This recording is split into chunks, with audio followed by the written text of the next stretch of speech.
Soy la doctora María del Pilar Calva Mercado, mexicana, médico con especialidad en genética humana, subespecialidad en citogenética y maestría en bioética. Miembro de 4 academias de bioética a nivel nacional e internacional. Primera pregunta. ¿El embrión es un puñado de células o un ser humano?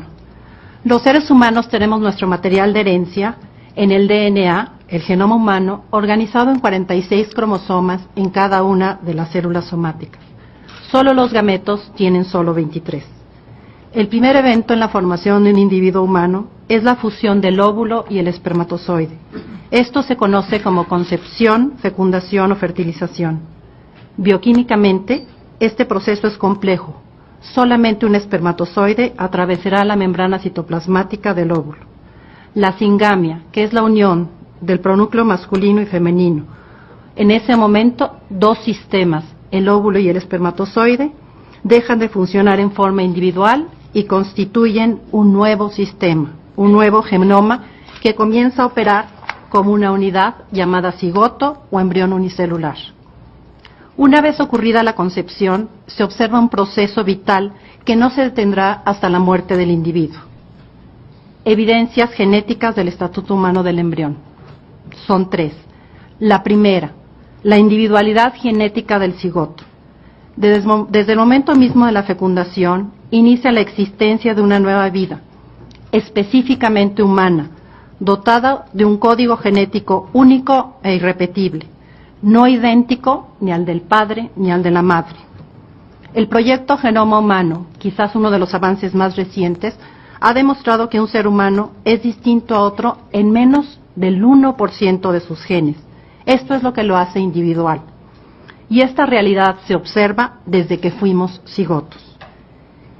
Esto se debe, por una parte, a la segregación de los cromosomas homólogos, descrita por Gregorio Mendel, después confirmada por Watson y Crick, y recientemente por los estudios del genoma humano.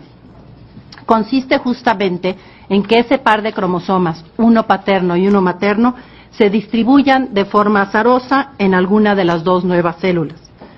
Por otra parte, el entrecruzamiento o crossing over, bien estudiado en el proceso de la meiosis, consiste en que se intercambien de 3 a 8 segmentos en lugares diferentes en la formación de los gametos.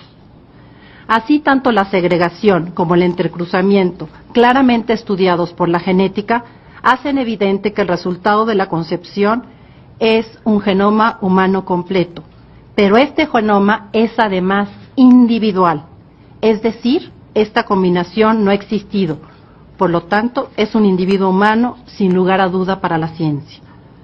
Durante el desarrollo embrionario, conforme se dividen y se especializan las células, nada nuevo es aprendido por el DNA, sino progresivamente muchas cosas son olvidadas.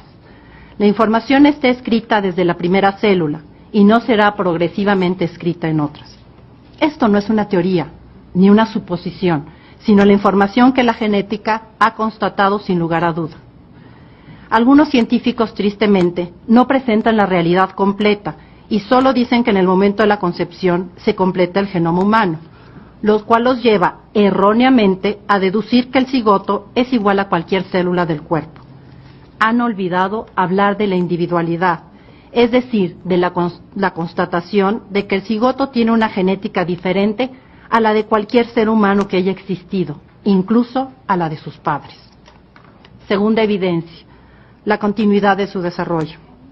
Durante el desarrollo progresivo del embrión, desde cigoto, la primera célula se divide y se organiza sin cesar hacia su plenitud. Todo se realiza en tiempo según un proceso continuo e ininterrumpido, fijado por un programa inicial contenido en el genoma humano. Es necesario recordar que el carácter potencial de la información genética, por lo cual lo que está presente en el patrimonio genético no es formalmente el cerebro ni ningún otro órgano, sino únicamente el programa de su formación futura.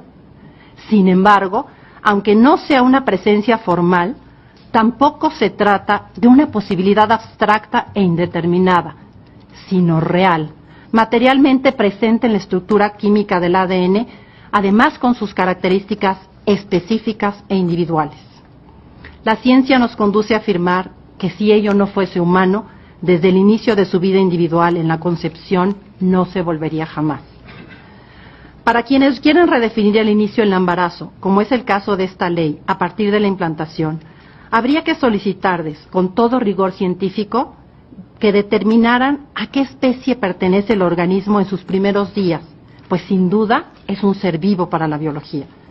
Además, tendrían que poder explicar cómo sucede el proceso de cambio de una especie en otra, que se conoce como evolución, en escasos 14 días, cuando la evolución, sabemos, ha tardado millones de años. Es en el terreno de las creencias, no de la ciencia, pretender afirmar que la vida inicia en la implantación. Otro engaño utilizado frecuentemente es reducir a un ser humano a la manifestación de una de sus características, la capacidad de razonar y sentir. El ser humano, desde su concepción, tiene inscrito en su genoma la capacidad de pensar, razonar y sentir. Solo hay que permitir que se desarrolle para que lo pueda expresar.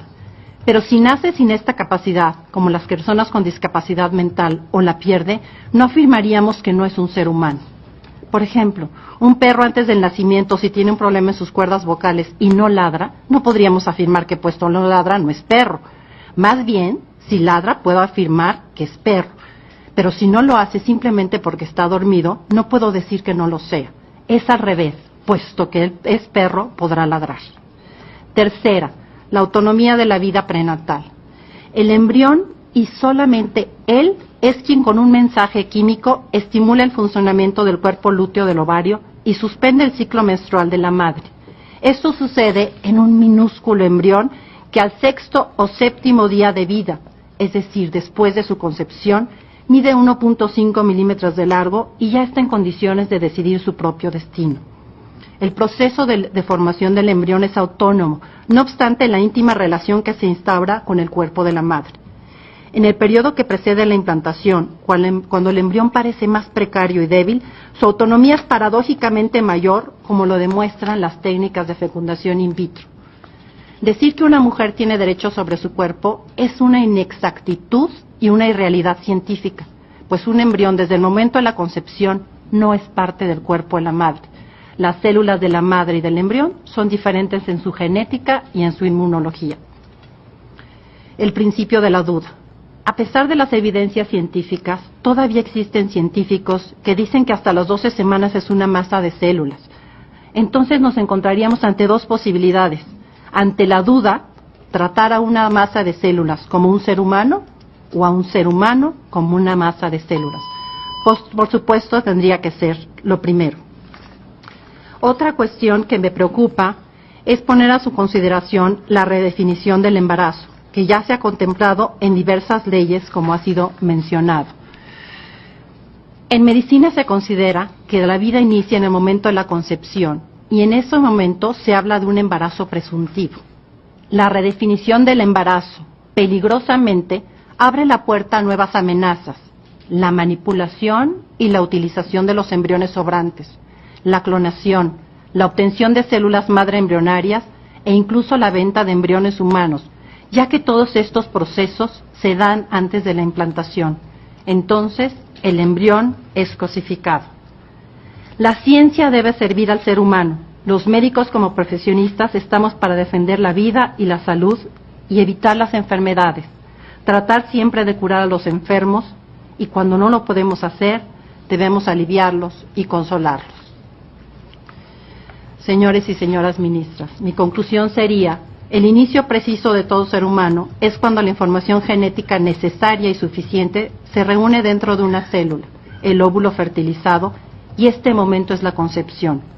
Por lo tanto, toda acción sobre un embrión, desde el momento de la concepción, se realiza sobre un individuo humano, constatación de la genética humana. Muchas gracias.